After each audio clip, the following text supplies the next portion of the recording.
A história do frango Mike que viveu mais de um ano sem cabeça.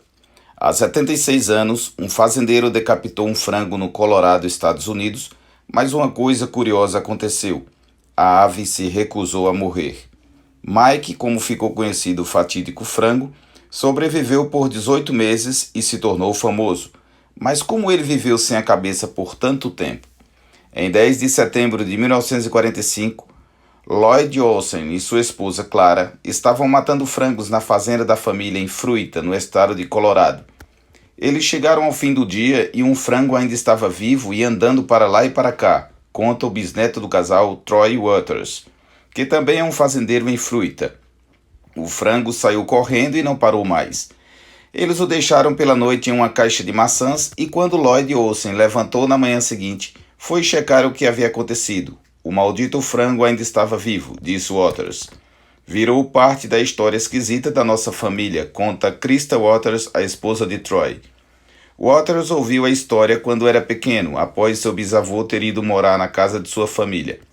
Ele já não podia mais sair da cama, e, como o quarto dele era logo ao lado do de Waters, o menino ouvia muitas histórias do velhinho antes de dormir.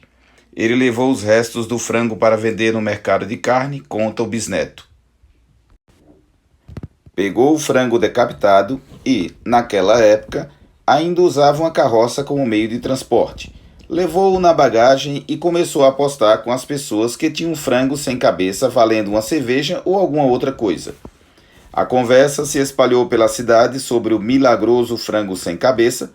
O jornal local enviou um repórter para entrevistar Olsen e 2 semanas depois um produtor de um espetáculo chamado Hope Wade viajou quase 500 quilômetros de Salt Lake City para encontrar o dono do frango sem cabeça.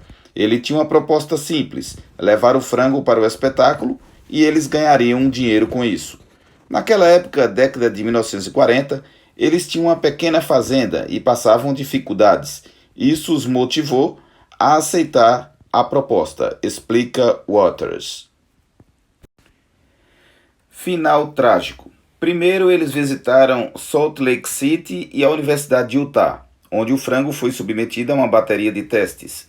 Existem relatos de que cientistas da universidade removeram por meio de cirurgia as cabeças de vários outros frangos para verem se algum deles iria sobreviver. Foi aí que a revista Life Magazine descobriu a história de Mike, o milagroso frango sem cabeça, como chamou Hope Wade no espetáculo. Dali em diante, Lloyd, Clara e Mike rodaram os Estados Unidos. Foram para a Califórnia e Arizona, e Hope Wade levou Mike ao sudeste dos Estados Unidos, quando os Olsen tiveram de voltar para a fazenda para recolher a colheita. As viagens de Mike foram documentadas cuidadosamente por Clara em um caderno que Waters tem até hoje. Depois das primeiras viagens, a família levou Mike a Phoenix, no Arizona, onde acabou de vez a sorte do frango na primavera de 1947. Foi ali que ele morreu em Phoenix, disse Waters. Eles costumavam alimentar Mike com comida líquida e água diretamente pelo esôfago. Outra função vital com a qual eles o ajudavam era limpar o muco de sua garganta. Eles o alimentavam com um conta-gotas e limpavam sua garganta com uma seringa. Na noite em que ele morreu, a família despertou com um ruído do animal, que parecia estar engasgado. Quando buscaram a seringa, eles se deram conta de que a haviam esquecido na feira. E, antes que pudesse encontrar outra alternativa, Mike acabou morrendo sufocado. Durante anos, eles me disseram que haviam vendido Mike para um homem no circuito das feiras, disse Waters.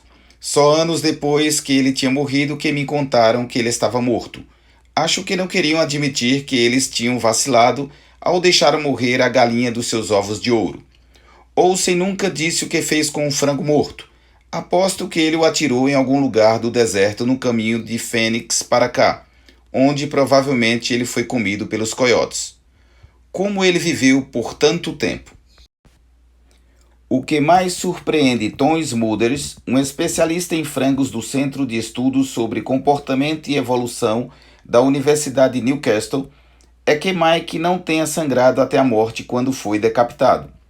O fato de ele ter sobrevivido por muito tempo sem cabeça, para ele é mais fácil de explicar. Para um ser humano, perder a cabeça significa perder quase todo o cérebro. Para um frango, é diferente.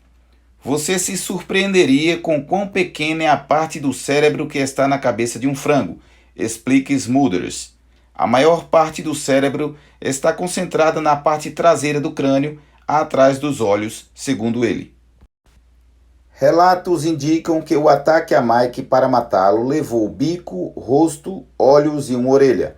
Mas Smulders estima que cerca de 80% de sua massa cerebral e quase tudo que controla o corpo do frango, incluindo o ritmo do coração, a respiração, a fome e a digestão, permaneceu intacta.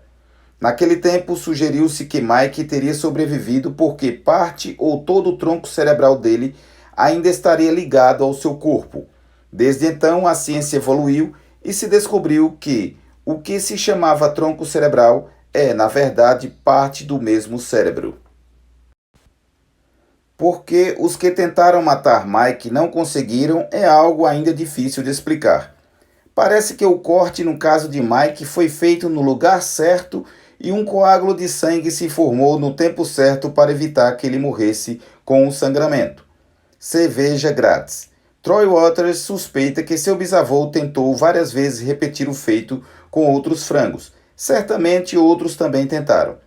Um vizinho dele comprou frangos em um leilão e logo se aproximou da família Olsen com uma caixa de cervejas na tentativa de convencê-lo a contar como havia conseguido deixar Mike daquela forma.